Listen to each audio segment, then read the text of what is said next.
Hey you people, Philip Blank here with a video on removing of my RaceDeck flooring. Now this is my third video on the flooring. First I had one on the install, second I had on kind of a 3-year update and cleaning with it, and this third one is kind of going on 4 years of taking it with me. Now I've sold my house.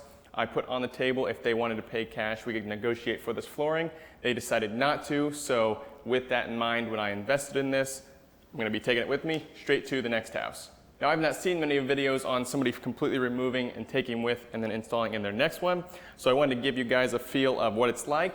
I plan to do this without any tooling. What I'm going to do is start on the left on the edge that I ended with, and then I'm going to work backwards to the corner where I started with, due to the little loops on the male and female side, working in the direction of this side is layered on top of that side.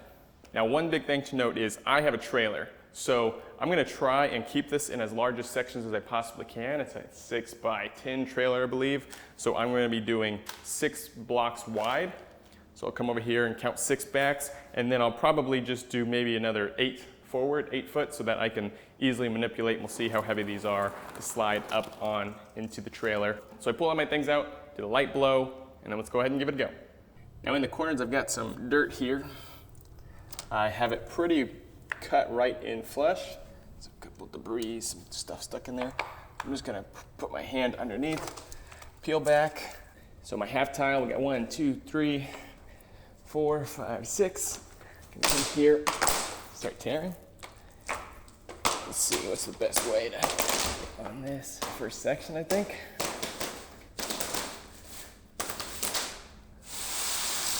Okay. Ooh, there's some dirt in the corner. I'll just pull this straight out. Rough trailer here. Oh yeah. So that's the kind of buildup of 4 years of dirt. A little bit of vacuuming. Got a bunch of dead beetles and black things down in the corner.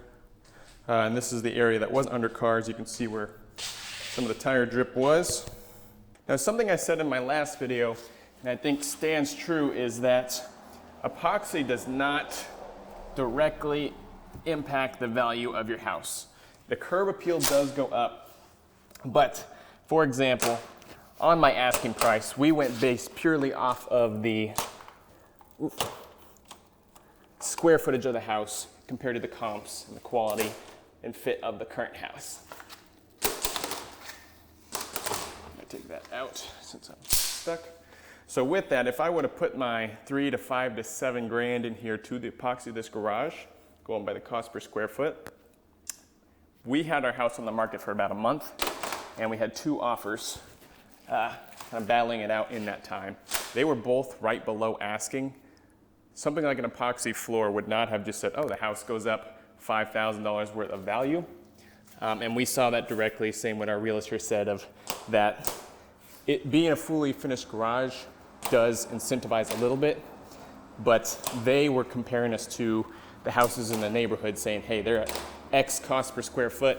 The floor in the garage can be a nicer value, but again, we would not have been able to recoup the investment out of that. Now, so far, I've not found a wonderful way. Actually, I wonder if I start that end, because when I peel, we are kind of unhooking the front side. So we're going to change tactics here, go to that side, see if working back works. 1, 2, 3, 4, 5, 6. So right here's our seam. Now the best thing about this floor, I think, is the fact that, oh yeah, that already works way better. Starting in the front left corner. Unzipping it like so. Maybe straddling it works.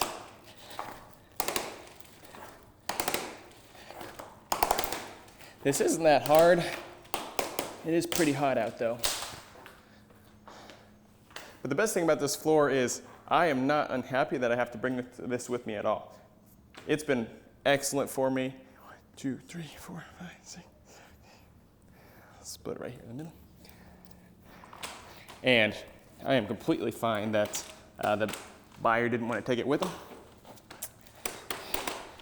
At the next house, I'm gonna set it outside, pressure wash it, get it all dried up, new and shiny again, and then I'll reinstall that. But other than the working ability of dropping little things in here, it's been great for my garage use, and I don't have any regret to take this thing with me.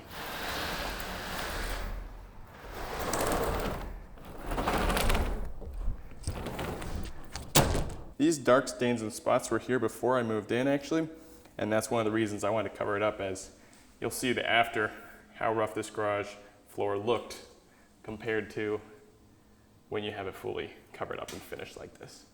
Really just a carpet, plastic carpet for your garage. Oh, this goes significantly faster if you, oh, well, there's a break. Significantly faster if you stand back enough, it seems, versus climbing around. Pull it out. 1, 2, 3, 4, 5, 6, 7, 8.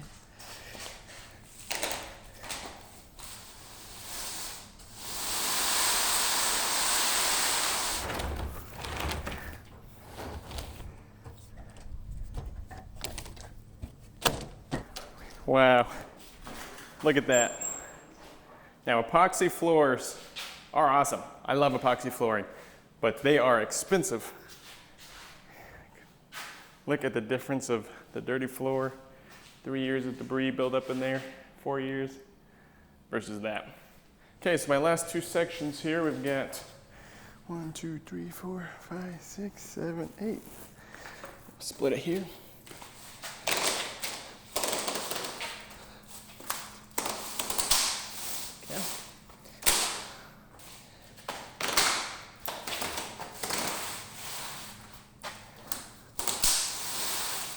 Section there, and then the last section there.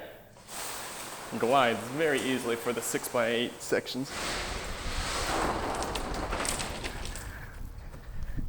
Well, we're a little hot and sweaty now, not because of the floor, it is just hot out, but that was impressively easy, actually. I thought it'd take maybe an hour or two to split them all up, but outside of filming, which took longer than any of the work, we're done in about 15 minutes, less. All loaded up on the trailer. I'll haul that over, de-stack it, and then deal with setting it up at the next house. So we've got some cleaning to do, but a few things I do want to note. If you look here in the texture, that floor, because it's floating, has the ability to flex a little bit. And you can see where the old stains were. It shows up the worst. But I think that's just micro scratches on the concrete. So if you were to put this on top of an epoxy floor, I think that you might actually start damaging that epoxy. So if you are gonna do this, I would not put that floor down first. That's gonna be a significantly more investment. Don't damage it with a floor like this. Keep it raw, or maybe just have a sealant on there that'll help resist the small movement and heavy weight of this floor as it heats and cools and your cars drive on it and flex it. But other than pulling the floor, the goal is to keep this short and sweet. So if you have any questions or comments or suggestions on how I can lay this down better or remove it in the future, let me know. But other than that, that's all I got. So have a good day. Peace.